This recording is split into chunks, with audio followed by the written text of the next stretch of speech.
বাবা, মা, আসছি, রাতে ফিরতে লেট হবে। এ বাবু শোন। হ্যাঁ বলো।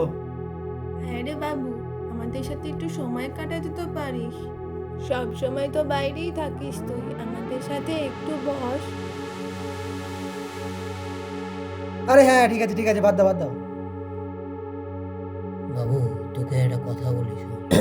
আসলে কি বলতো, আমি আর তোর মা তো এখনো বেঁচে আছি, এই জন্য তুই কিছু বুঝতে পারছিস না।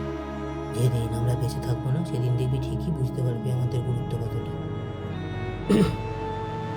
আরে ঠিক আছে ঠিক আছে, দাঁড়া, আমার ফোন আসছে। হ্যাঁ বল।